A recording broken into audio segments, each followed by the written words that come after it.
नमस्कार दोस्तों, मैं गौतम सिंह आपका स्वागत करता हूं आरआरएम एग्जाम मेंटोर पर। आरआरएम एग्जाम मेंटोर पर यूपी बोर्ड हो या अदर स्टेट बोर्ड हो, इसमें साइंस है, सोशल साइंस है, हिंदी, इंग्लिश, मैथ्स का कंप्लीट सिलेबस कराया जाएगा। चाहे फिजिक्स या 11वीं 12वीं के लिए फिजिक्स हो या केमिस्ट्री हो या बायोलॉजी हो, सबका कंप्लीट सिलेबस कराया जाएगा। जो क्लास 10th का मैथ्स है उसमें मैंने आपको 4 चैप्टर्स कंप्लीट करा दिए हैं। चैप्टर 5 चल रहा है, उसमें एक्सरसाइज 5.1 कंप्लीट करा दिए, एक्सरसाइज 5.2 अभी रनिंग में है। तो प्लीज़ हमें सपोर्ट करिए, चैनल को ज़्यादा से ज़्यादा लाइक करिए, शेयर करिए, सब्सक्राइब करिए। अपने रिलेटिव्स भाई बहन हैं उन्हें बताइए ज़रूर। आरआरएम एग्जाम मेंटोर पर बेहतरीन क्लासें प्रोवाइड कराई जा रही हैं। देखिए बच्चों, एक्सरसाइज 5.2, एक्सरसाइज कौन सी है? 5.2 चैप्टर 5 की। इसमें मैंने तुम्हें 12th तक के क्वेश्चन कंप्लीट करा दिए हैं। चैप्टर क्वेश्चन नंबर 13 है, क्वेश्चन नंबर 13 है, 13वां क्वेश्चन। इसमें क्या बोला है? 3 अंकों की। कितने अंकों की? 3 अंकों की। जैसे ये लिखा है, ये कितने अंक की है? 3 अंक की। या ये लिखा है ये 3 अंक की है, या ये लिखा है इसमें कितने अंक हैं? 3 अंक हैं। कितने अंक हैं? 3 अंक हैं। कितने अंक हैं? 3। तो ये बोल रहा है 3 अंकों की, 3 अंकों की, 3 अंकों वाली कितनी संख्या है? 7 से विभाज्य है, 7 से विभाज्य है। तो पहली संख्या देखते हैं जो कि 7 से विभाज्य हो, 3 अंकों की हो। कितने की हो? 3 अंकों की। तो जैसे 2 अंकों की 7 से विभाज्य क्या होती है? 98। तो अब इसके बाद क्या आएगा? 1 से 5 आएगा। कितना आएगा? 1 से 5। ये देखिए 7 से विभाजित है क्या? नहीं। 3, ये 7 से एक बार, 7 से 5 बार। तो पहली 3 अंकों की जो विभाज्य है 7 से, वो 1 से 5 है। वो कितनी है? 1 से 5, 1 से 5, 1 से 5 होगी पहली संख्या जो 7 से विभाज्य और 3 अंकों की है। कितने अंकों की है? 3 अंकों की। वो 1 से 5 होगी। कितनी होगी? 1 से 5। अब इसके बाद आएगी वो 1 से 12 आएगी। कितनी आएगी? 1 से 12। और इसके बाद आएगी वो 1 से 19 आएगी। अब अंतिम संख्या जो 3 अंकों की हो और 7 से विभाज्य हो, 7 से विभाजित हो। तो यहाँ पे देखिए अंतिम संख्या 3 अंकों की क्या होती है? 9 से 99 होती है, 9 से 99। इसमें देखो 7 से भाग जा रहा है, ये देखो 1, और ये हो जाएगा 29 हो गया, तो 4, और ये आ जाएगा 2 आ जाएगा। कितना आ जाएगा? 2। तो कितना बचा? 5 बचा। कितना बचा? 5।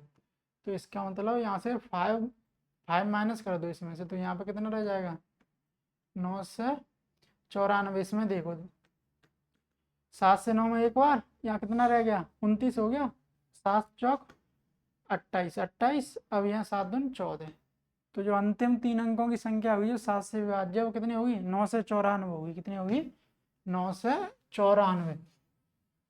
तो यहाँ पे देखिए अंतिम संख्या 3 अंकों की वो होगी 9 से 94। तो अब हमें ये बताना है कितनी ऐसी संख्याएं हैं जो 3 अंकों की हैं और वो 7 से विभाजित होती हैं, अर्थात उनमें 7 से भाग जाता है। तो देखिए यहाँ पे देखो प्रथम पद कितना है? 1 से 5। सारवंतर 7 का अंतर है, T2 माइनस T1। 1 से 12 माइनस 1 से 5, तो D आ जाएगा 7। D कितना आ जाएगा? 7। एल अंतिम पद 9 से 94। अंतिम पद क्या है? 9 से 94।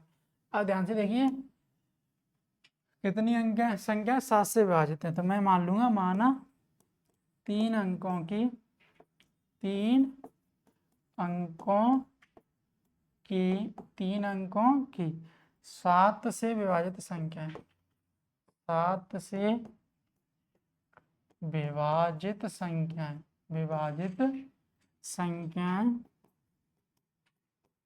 3 अंकों की 7 से विभाजित संख्याएं n है। क्या है? n है। अब देखिए एल बराबर अंतिम पद क्या होता है? a plus n minus 1d होता है। a plus n minus 1d। ये 9 से 94। ए कितना आ जाए? 1 से 5 प्लस एन माइनस 1। यहाँ पर डी कितना है? 7 है। कितना है? 7। ये 9 से 94 माइनस 1 से 5, ये 7 एन माइनस 1। अब ये 14 में से 5 गए तो यहाँ कितना बचा? 9। यहाँ रह गया 8। कितना रह गया? 8। ये 9 में से 1 गया तो 8, तो 889। 7n-1, तो n-1 बराबर 889, ये 7 गुणा में फिर भाग में आ गया, तो n-1 बराबर हो गया 7 एकम 7, 7 दूनी 14, और ये 7 7 7 49 होगा, 7 होगा, कितना होगा 7, 147 आ गया, 147, ये माइनस का इधर आ गया प्लस का, 147 प्लस 1, n बराबर आ गया 148। तो कितनी संख्याएं जो 7 से विभाजित है, तो 1 से 48 है। कितनी संख्याएं जो 7 से विभाजित हैं, 3 अंकों की 1 से 48। नेक्स्ट क्वेश्चन देखिए,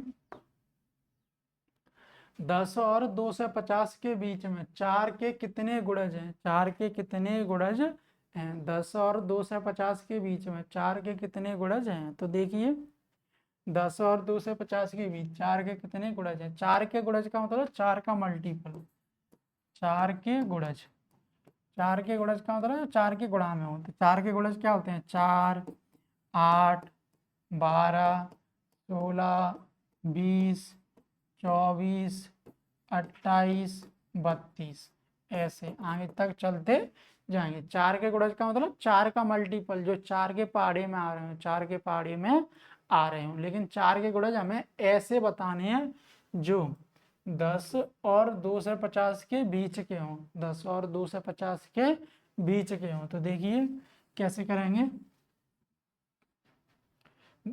10 और 250 के बीच के लेने हैं ना, 10 और 250 के बीच के लेने हैं, तो 10 और 250 के बीच का जो 4 के मल्टीपल हैं, 4 के गुणज हैं, तो देखिए तो पहला 4 का गुणज क्या होगा 12, क्योंकि 10 और 250 के बीच के लेना है, तो 10 के बाद क्या आएगा 12 ही तो आएगा, 12 के बाद फिर क्या आ जाएगा 16, फिर 20। अब ऐसे ये चलता जाएगा, ऐसे ही चलता जाएगा। तो हमें 2 से 50 से पहले वाला देखना है, क्योंकि इनके बीच का तो इसमें देखो 4 का भाग देखो, देखो 4 से कितनी बार 6 बार। अब यहाँ कितना हो गया 1 0, 4 दूनी 8, तो 2 बच रहा है, तो मतलब इसमें से 2 घटा दो, तो कितना 2 से 48 होगा, कितना होगा 2 से 48। अंतिम 4 का गुणज होगा वो 2 से 48 होगा, मतलब 2 से 50 और ये इसके बीच में 2 से 50, ये देखो यहाँ पे क्या है 10 और यहाँ पे 2 से 50, तो ये हमें लेने नहीं है, ये लेने नहीं है, क्योंकि इनके बीच के लेने हैं, इनके बीच के लेने हैं, तो ये होंगे ये 12 16 और ये 2 से 48। प्रथम पद 12, सारवंतर 4 होगा T2 माइनस T1, तो ये 16 माइनस 12, तो D आ जाएगा 4, कितना आ जाएगा 4। L अंतिम पद होता है जो कि क्या है 2 से 48 है, 2 से 48। L को क्या लिखते हैं A plus n minus 1D, जो कि 2 से 48 है।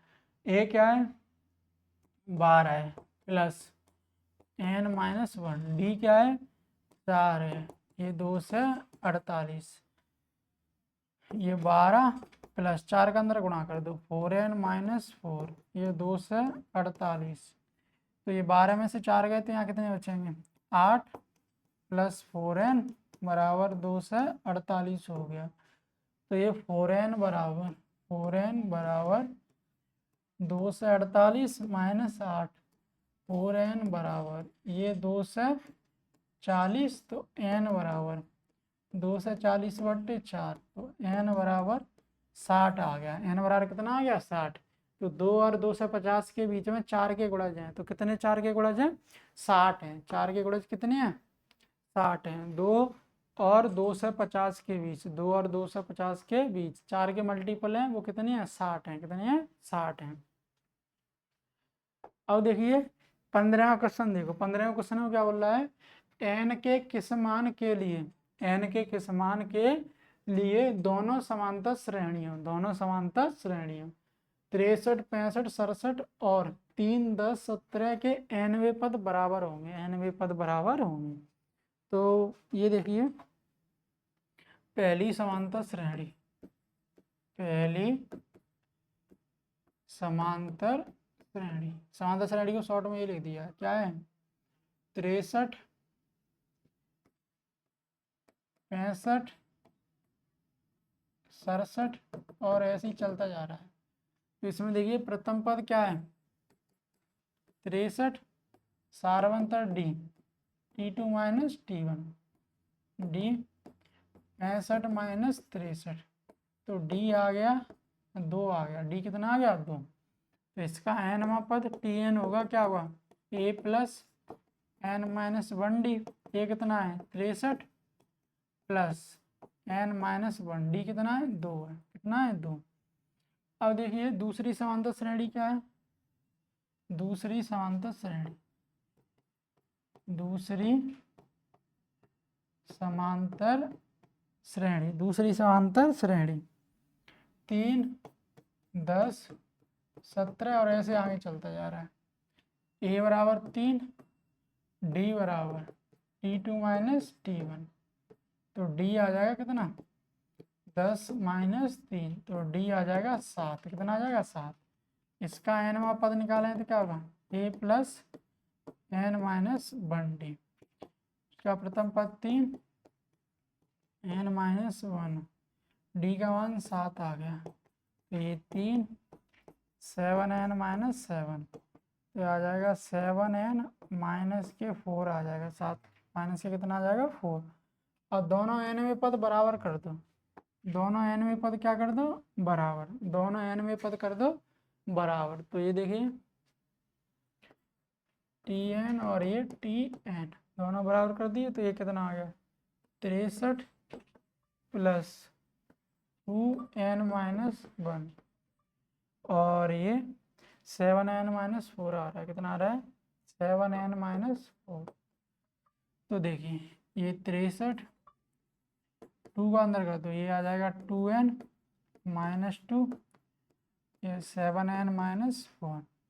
अब ध्यान से देखिए 63 में से 2 61 प्लस 2n, ये माइनस के 7n प्लस 4 बराबर 0।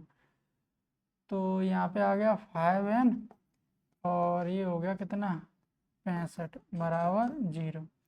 तो माइनस के 5n बराबर माइनस 65, माइनस से माइनस n बराबर आ गया 13, n बराबर कितना आ गया 13। तो दोनों श्रेणियों के कौन से पद बराबर होंगे, तो दोनों श्रेणियों के जो 13वां पद है, श्रेणी फर्स्ट का श्रेणी सेकंड का जो 13वां पद है वो आपस में कैसे होंगे बराबर होंगे, अर्थात जितना ये होगा उतना ही इस पहली श्रेणी का जितना 13वां पद होगा उतना ही दूसरी श्रेणी का 13वां पद होगा। देखिए नेक्स्ट क्वेश्चन, देखिए नेक्स्ट क्वेश्चन में क्या बोल रहा है, वह एपी ज्ञात कीजिए जिसका तीसरा पद 16 है, जिसका तीसरा पद 16, सातवां पद 5वें पद से 12 अधिक है, 12 अधिक है। तो तीसरा पद देखो, ऐसे पहले मैं कर लेता हूँ, माना एपी का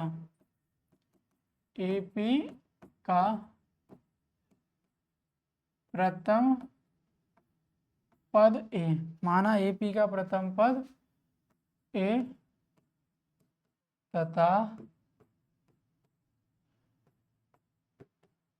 सारवंतर डी है, सारवंतर क्या है डी। मैंने मान लिया एपी का प्रथम पद ए, सारवंतर है वो डी है। तो इसका तीसरा पद 16 है ना, तो ये T3 इसे क्या लिखाएंगे 16 लिखाएंगे, क्या लिखाएंगे 16। तो ये T3 को क्या लिखाएंगे a प्लस 2t 2d जो कि 16, ये हो गया समीकरण फर्स्ट। अब क्या बोल रहा है, इसका जो सातवां पद है वो 5वें पद से 12 अधिक है, सातवां पद है वो 5वें पद से 12 अधिक है। तो मैं 5वें पद में क्या करूंगा 7 जोड़ दूंगा, 12 जोड़ दूंगा, तो दोनों कैसे हो जाएंगे बराबर हो जाएंगे। तो देखिए क्वेश्चन के अनुसार सातवां पद है वो 5वें पद से 12 अधिक है, 5वें पद से 12 अधिक है, सातवां पद 5वें पद से 12 अधिक है। तो ये सातवें पद को मैं क्या लिखूंगा a प्लस 6d, वैसे लिखूंगा a प्लस 4d प्लस 12। अब देखिए a प्लस 6d, ये प्लस का है माइनस, ये प्लस का है माइनस और ये 12, तो ये माइनस और ये आ जाएगा 2d बराबर 12, तो d बराबर आ गया 6, d बराबर कितना आ गया 6 आ गया। अब क्या पूछ रहा है, अब पूछ रहा है ये समांतर श्रेणी पूछ रहा है, समांतर श्रेणी पूछ रहा है। तो समांतर श्रेणी क्या होगा, ए प्लस डी, ए प्लस 2d, ए प्लस 3d, और ऐसे ही आगे चलता जाएगा। ए कितना है,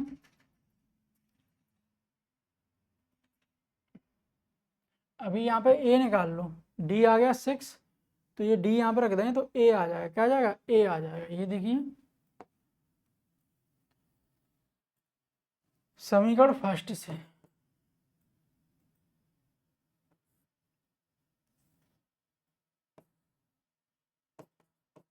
समीकरण फर्स्ट से, समीकरण फर्स्ट क्या है, ए प्लस 2d, ए प्लस 2 इंटू 6 बराबर 16 है, तो ए प्लस 12 बराबर 16, तो ए बराबर 16 माइनस 12, तो ए बराबर आ गया 4, ए बराबर कितना आ गया, 4 आ गया, कितना आ गया 4। तो यहाँ से समांतर श्रेणी क्या हो जाएगी,